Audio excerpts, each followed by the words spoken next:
A lot of times you get tested on your ability to analyze charts and graphs. In this question, we see a pie chart, which is broken down into two parts. You see parts presented in the different colors: white, red, blue, gray, and black. And the question asks you how many cars. Let's read the question more carefully. The pie chart shows the colors of the cars past traffic light in 1 hour period. A total of 250 cars passed the traffic light. The number of white cars is represented by an angle of 90 degrees. Approximately how many white cars passed the traffic light? You're presented with 4 different choices. Choice A, 57. Choice B, 60. Choice C, 63. And choice D, 67. Take a close look to see if you can come up with the answer. Do you see the answer? Let's continue to see how we can get to the correct solution and solve this challenge together. A lot of times, answer given to you as part of the question. And this is one of those cases. Pie chart is represented by a 360-degree circle. We know that 90-degree angle represents number of white cars past the traffic light, and 90 degrees is a quarter of 360. To do the calculations, you need to divide 90 by 360, which is a quarter or 0.25. We need to build the proportion to calculate the final value.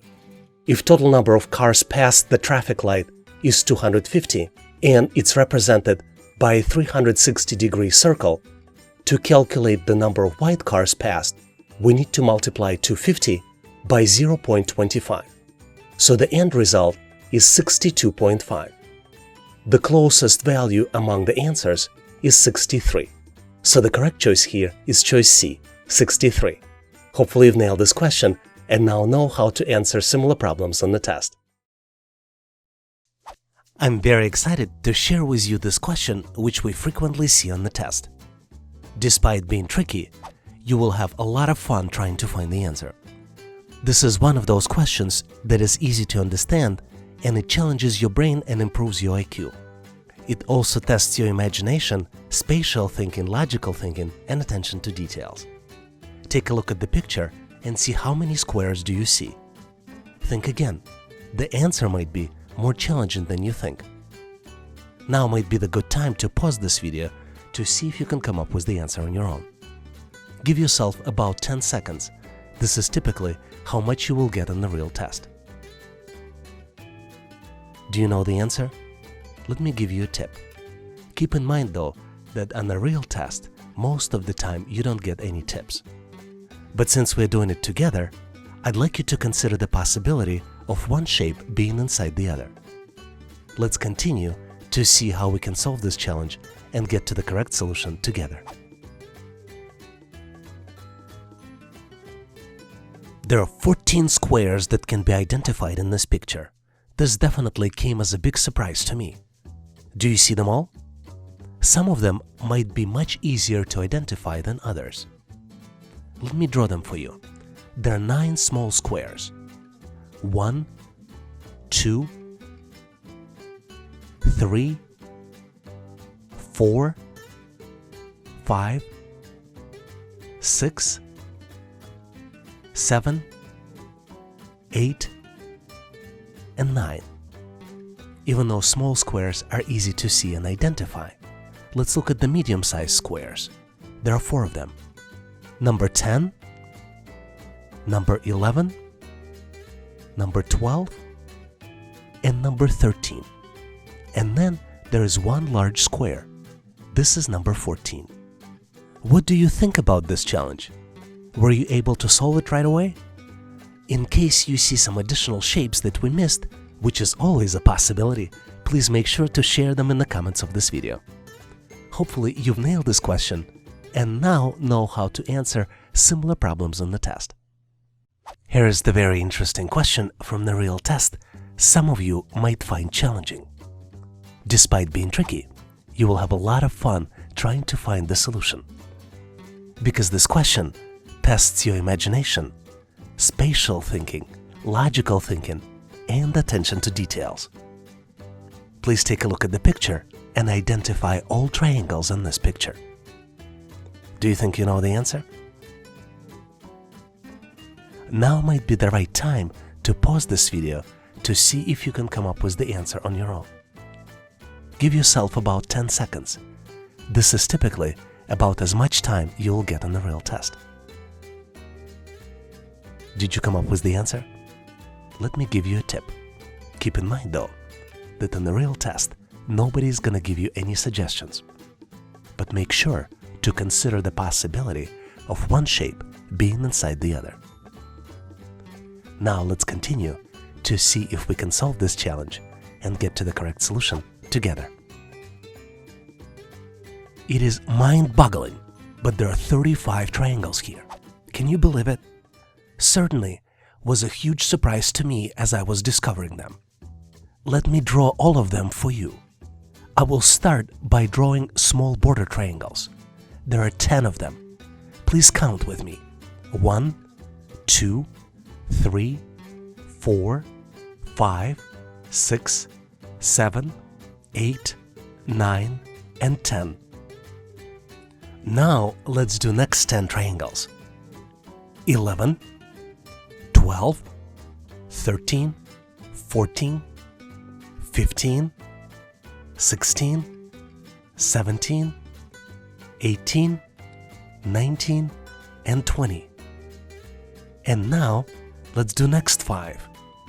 21, 22, 23, 24, 25.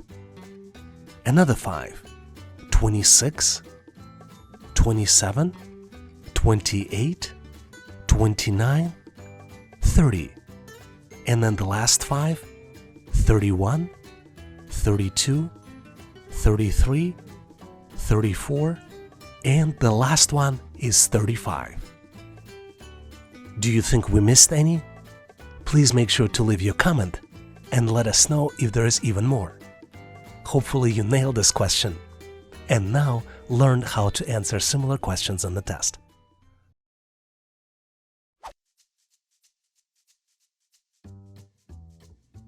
Here's the interesting question, which is easy to understand, but at the same time you will have a lot of fun solving it. You need to calculate the simple expression 12 divided by 2 and then multiplied on the value in parentheses, which is 3 minus 1. Take a look closely and see if you can come up with the answer. There are 3 operations here: division, multiplication, and subtraction. All you need to determine is which one to do first, second, and third. Do you think you know the answer? Let's continue and get it solved together. The order of operations in math tells us that the first expression we need to solve is in parentheses. We first need to calculate 3 minus 1. And obviously the answer is 2. The big question is, what do we do next? The order PEMDAS tells us that we need to do multiplication and division. But what order doesn't mention is that we need to do it from left to right. And what's interesting, the acronym itself is a little bit confusing because it shows multiplication first and then division. But in our case, we need to do division first and divide 12 by 2, and then do multiplication. Once we divide 12 by 2, we get to 6, and the final expression we need to solve would be 6 multiplied by 2. So the correct answer here is 12. Let me give you a quick hint. Even if you don't know the answer, you can always use a calculator. Most modern calculators do support expressions. Let me demonstrate. For example, if you type calculator in Google, it shows the calculator which you can use to solve the expressions. You can preview expression, and once you hit the equal sign, it calculates it for you. And you can see that the correct answer here is 12. Another alternative is to use Microsoft Excel, which is available on almost any Windows machine. Here you can enter the expression right inside any cell.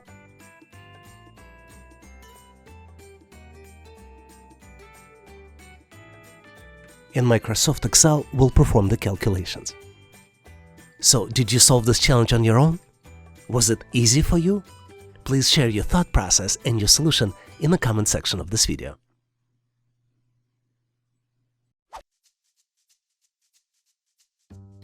This is one of my favorite questions, and there is a very high chance that you will get it on the assessment test. How many triangles do you see? You're presented with the shape on the left. There is a large triangles, and there are also lines inside of this large triangles. You have 4 different choices. Choice A, 9 triangles. Choice B, 12. Choice C, 17. And choice D, 24. One triangle is highlighted in red, but there are a lot of other triangles. Do you think you know the answer? Give yourself a few seconds. I would recommend 10 to 15 seconds. This is about as much time as you will get in the real test. You can pause this video to give yourself some time to figure out the answer. I'm going to continue and reveal the correct solution so we can get to the answer together. I counted 12 triangles in this picture. Is this what you got too? Let me show them all for you. I'll start with the smaller triangles and then go to the medium-sized ones and then go to the large ones. 1, 2, 3, 4, 5, 6, 7, 8, 9, 10, 11, and 12. Did you come up with the different answer? Please share your thought process in the comment section of this video so we can all learn from your perspective. Hopefully you nailed this question and got to the correct answer on your own. Very frequently on the test, you might be asked to detect the pattern. In this question, we're being asked which item comes next in the sequence, and we're presented with the sequence of items. 6 items in the sequence are visible: 0, 2, 6, 12, 20, and 30. And the next item is missing. And you're being asked to select one of the 4 following choices. Choice A, 42. Choice B, 44. Choice C, 46. And choice D, 48. Do you see the answer? It may or may not be obvious, depending upon your skills of detecting the pattern. Like it or not, we're gonna continue and I'll share with you the answer. As with any type of question, the key is to determine the pattern. To determine the answer in this particular case, you need to increment previous number by the greater even digit in the sequence. You can even come up with the formula. And in our case, the formula to determine the next number would be current number plus 2 multiplied by current position. Let's see how it works. For example, let's take the number 0. This is the first number in the sequence. To determine the next number in the sequence, we need to add previous number, which is 0, and then 2 multiplied by 1, because number 0 has the first position in the sequence.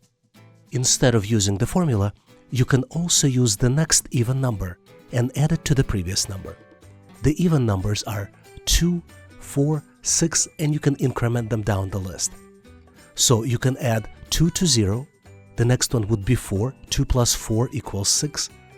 The next number would be 6, 6 plus 6 is 12. The next number would be 8, and 12 plus 8 equals 20. The number after that would be 10, so 20 plus 10 would be 30. And the number after that would be 12, and 30 plus 12 equals 42. The correct choice here is choice A, 42. Hopefully you've nailed this question and now know how to answer similar problems on the test. Here's the interesting question that might get you puzzled. You need to explain why the calculation that you see is correct. And you have a calculation 1 plus 1 equals 10. Give yourself 10 seconds and let me give you a hint. Try to think out of the box and try to see what else can be going on here besides just the calculations.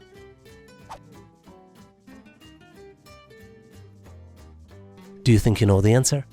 Let's continue to see how we can solve this challenge and get to the correct solution together. Typically, when we do calculations, we use 10 digits in the decimal system. We use 0, 1, 2, 3, 4, 5, 6, 7, 8, and 9. But here, calculations are done in the binary system, and there are only 2 digits in the binary system, 1 and 0. So what happens when you get calculation in the binary system and you add 1 plus 1, what looks 10 in the decimal system looks like 2 in the binary system. So the correct answer, this calculation is possible because of the binary system. Let me demonstrate this to you. If you launch Calculator in Windows and then switch to the Programmer Calculator, you can choose different systems. By default, it's a decimal system. But if we switch to binary, and then we can add 1 plus 1 equals what looks like 10, in reality is 2 in the binary system.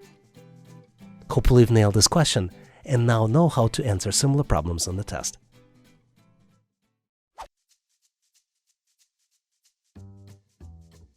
Here's the interesting question you see sometimes on the test.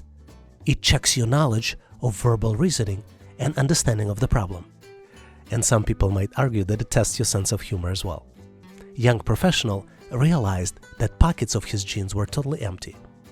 But then he realized there was something else in there. How is it possible? Do you think you know the answer? Give yourself 5 to 10 seconds, maybe 15 seconds. This is typically what you get on the test. Also, I'm gonna give you a hint. Please take a close look at the picture to see if you might see something unusual. Do you think you know the answer?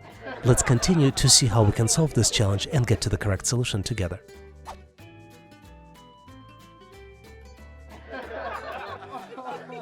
And the solution is very simple. There was a hole in the pocket of the young professional's jeans. Hopefully you've nailed this question and now know how to answer similar problems in the test.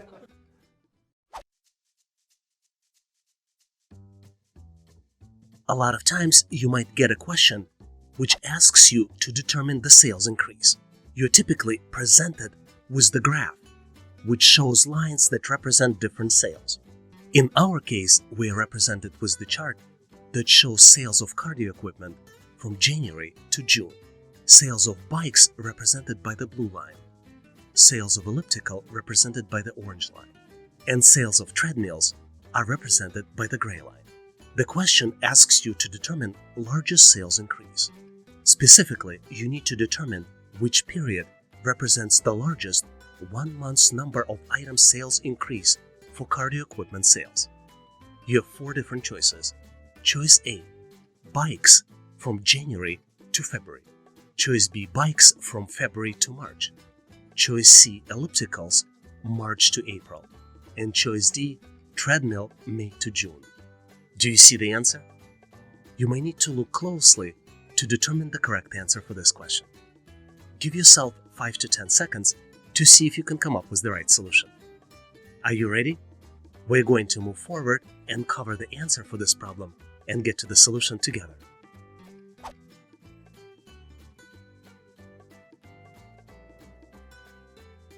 To answer this question, we need to look at the graph closely. For each data point on the graph, we need to determine the actual value. And once we have all the numbers, we need to answer the question by looking at the differences for equipment sales from months to months. Specifically, in this case, you need to evaluate 4 different choices that are represented by answers A through D. Let's do it together. Based on the chart, bike sales increased by 2 from January to February, and the increase was from 5 to 7 items sold. Bike sales also increased by 2 from 7 to 9 between February and March. Elliptical sales, on the other hand, increased by 7 from March to April, jumping from 2 to 9. And treadmill sales increased by 4 between May and June, going up from 2 to 6.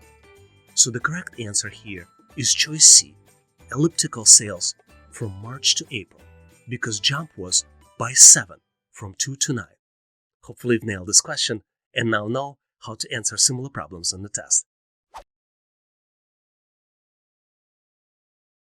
When you see a question like this, you might ask yourself, how can it possibly be even more confusing? But the reality is that the answer to the question I'm about to show you is very simple. Let's look in more details. You're presented with the 3x3 matrix. 2 of the shapes in the matrix are missing. They are located in the bottom row. And you have 4 possible choices for the answers. Choices A, B, C, and D. Take a close look. The solution is not obvious, but it is very simple. Give yourself 10 to 20 seconds maybe go to 30 seconds by pausing this video to see if you can come up with the answer on your own. Are you ready? Let's continue to see how we can get to the correct solution together. As I mentioned, the answer to this question is very simple.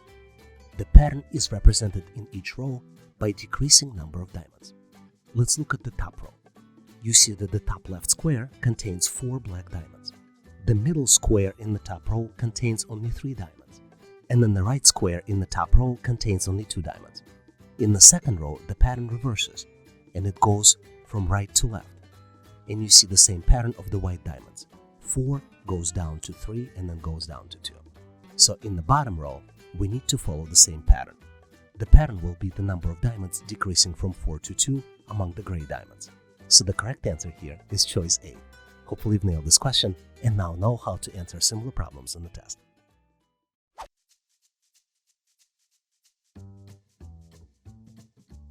I gotta tell you, I love this question. This is such a unique question, and we see a lot of variations of this question on the test. In this particular version, you are presented with the 4x3 matrix of squares, and then you see 2 additional squares on top of the medium-sized squares.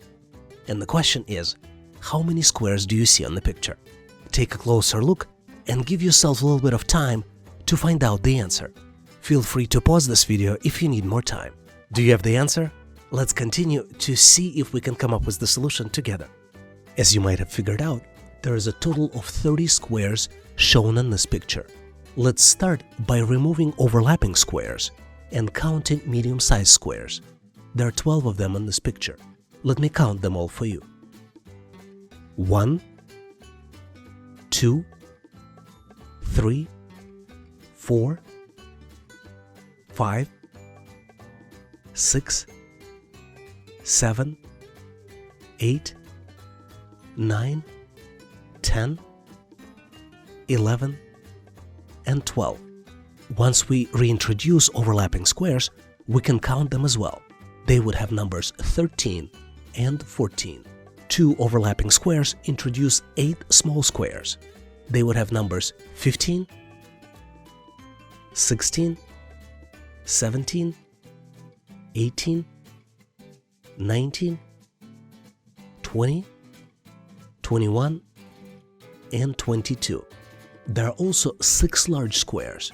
Let's give them a numbers: 23, 24, 25, 26, 27, and 28. As you can see, those large squares are located in the top row as well as in the bottom row. And last but not least are 2 extra large squares. I gave them the numbers 29 and 30. Were you able to solve this challenge on your own? Did you get to the right answer? Or maybe we missed some of the squares? Feel free to share this information in comments, and I hope this question was nailed by you and now you know how to answer similar questions on the test.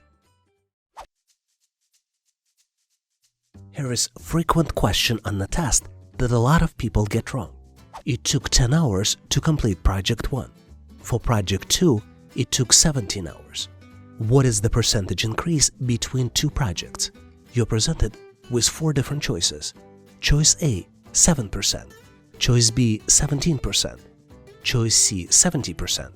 And then choice D, 170%. Take a close look to see if you can calculate and come up with the right answer. You can pause this video and give yourself a little bit of time to better understand what is being asked. Do you think you know the answer? Let's continue to see how we can figure out and get to the correct solution together. To calculate percentage increase, you need to do the calculations. First, you need to determine the increase in hours. To do that, you need to subtract Project 2 hours from Project 1 hours. To do this, you need to do 17 minus 10, and the result would be equal to 7 hours. This represents the increase in hours between 2 projects. In the next step, you need to divide the increase by original hours. Since original hours were 10 hours and increase is 7 hours, what you need to do, you need to divide 7 by 10. And as a last step, you need to multiply it by 100%. You can do the calculations in your head, or if you use a calculator, you will come up with the same result, which would be 70%. So the correct answer here is the increase was 70%, and the correct choice here is choice C. Did you figure out the correct answer? Please share your thought process in the comment section of this video so we all can learn. And if you need more similar problems to practice for aptitude test, please make sure to check out my ebook in the comment section of this video. Here's an interesting question which tests your spatial thinking. How many four-sided shapes do you see? And you're presented with the picture on the left, which has a lot of different shapes. First, you need to be clear on the definition of four-sided shape and have a good understanding of what it means. Once you have the definition, you can count all the shapes on the picture that match this criteria.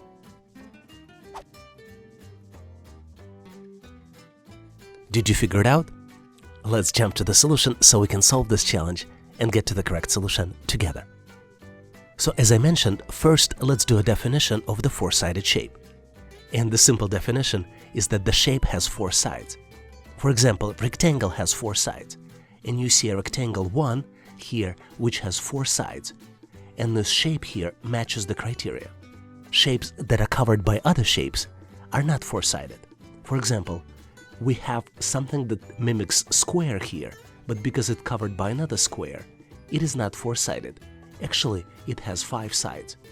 The key to answering this question is to make sure that you didn't miss any shapes. In fact, it's so easy to miss because some shapes are inside of the other. Let me show you all 8 shapes here on this picture. 1, 2, 3, 4, 5, 6, 7, and 8. Let's look at inside shapes that form another shape. Shape 2 and 3 form shape 4, and shapes 1, 2, and 3 form a shape 5. Now, was it easy to solve for you? Do you see any shapes we might have missed? Please share your thoughts in the comment section of this video.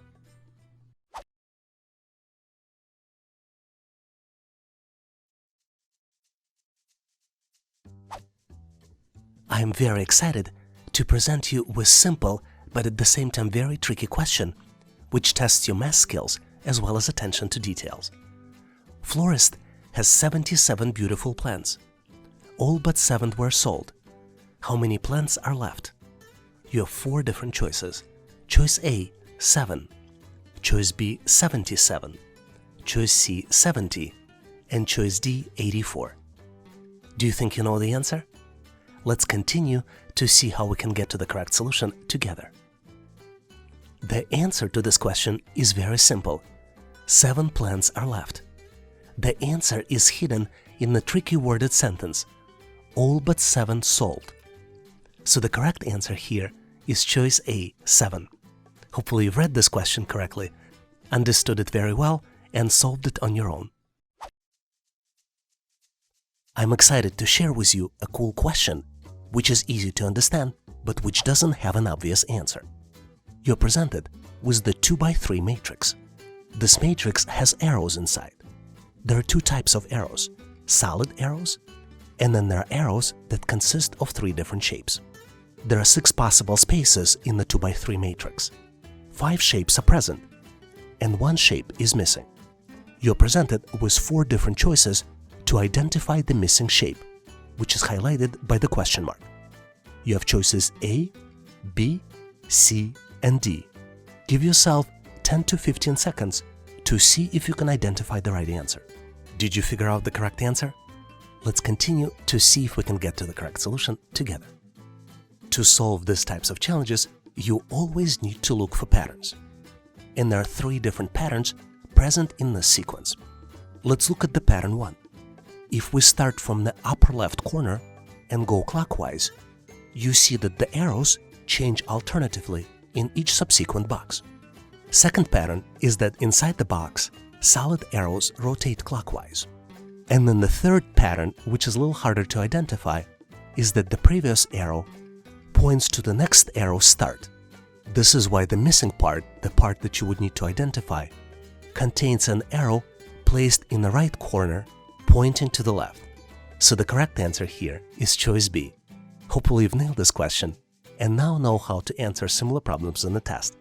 But in case you need more problems and solutions, please make sure to check out my ebook in the description section of this video. The types of questions you're looking at is very frequently used on a test. Typically, you're being asked to determine the item which does not belong to the group. And you're presented with multiple items. In our choice, we have choices A, B, C, and D. Each item is represented as a square which contains multiple different items inside. And you need to determine the item which does not belong to this particular pattern or sequence. Do you see the answer? Please take a look to see if you can come up with the solution. Give yourself 5 to 10 seconds, maybe 10 to 20 seconds to see if you can come up with the answer. Did you figure it out? Let's continue to see how we can go and get to the correct solution together. As you might have figured out by now, there is always a pattern that you need to detect to answer these types of questions correctly. And a lot of times, there are items that are designed to confuse you. So let me first walk you through the items that are designed to confuse you. You have small circles, and there are 4 small circles in each of the square. And these small circles do not have any patterns. We also have triangles. Some squares have 2 triangles, and some squares only have 1. But there is no pattern here. The pattern is actually defined by the half circle. And as you can see, all half circles are attached to the corners of the square. You see this in the shapes A, B, and C. But in shape D, half circle is placed in a different location. It is in the bottom middle of the square. This is why the item that doesn't belong to the group is the choice D. So the correct answer here is choice D. Let's recap. The pattern here is that all half circles are attached to the corners of the square. But half circle in the shape D is placed in a different place than the others. The half circle there is in the lower part of the square. This is why the correct answer here is choice D. Hopefully you've nailed this question and now know how to answer similar problems in the test. I'm extremely excited to share with you the question that tests your pattern recognition skills. You're presented with 3 columns. Each column has 3 numbers. In the first column, we see numbers 2, 7, 5. In the second, middle column, we see numbers 2, 3, and 4. And in the last, rightmost column, column number 3, we see numbers 10, 21, and then 1 number missing. You need to find the missing value, which is highlighted by question mark. You need to find the missing value, and you have 4 choices to choose from. Choice A, 8. Choice B, 16. Choice C, 27. And choice D, 36. Do you think you can recognize missing value? Give yourself 5 to 10 seconds to see if you can come up with the answer. Did you figure out the solution? Let's continue to see how we can get to the correct solution together. The most important skill to solve these types of problems is pattern recognition skill. To recognize the pattern, you need to look closely into each column. Selective values in columns 1 and 2 by multiplication get to the value in column 3, and this is our pattern. Let's take a closer look for the values that are already present. If we multiply 5 by 2, we get to the value of 10. Second set of values represented by the middle row. 7 multiplied by 3 equals 21. So the missing values here can be calculated by multiplying 2 by 4, and the end result would be equal to 8. So the correct answer to this problem is choice A, 8. I also wanted to share with you one of the typical mistakes people make as part of answering these types of questions. People start looking at the columns themselves. But unfortunately, there's no pattern just by looking in the values in column 1, since pattern just doesn't exist. If you look only at the values in column 1, or only at the values in column 2, or only at the values in column 3, you will not be able to come up with the answer. You have to look across and take a global view across multiple columns to get to the correct solution. Can you do me a favor? If you have a better way of solving this challenge, Please share your thought process in the comment section of this video.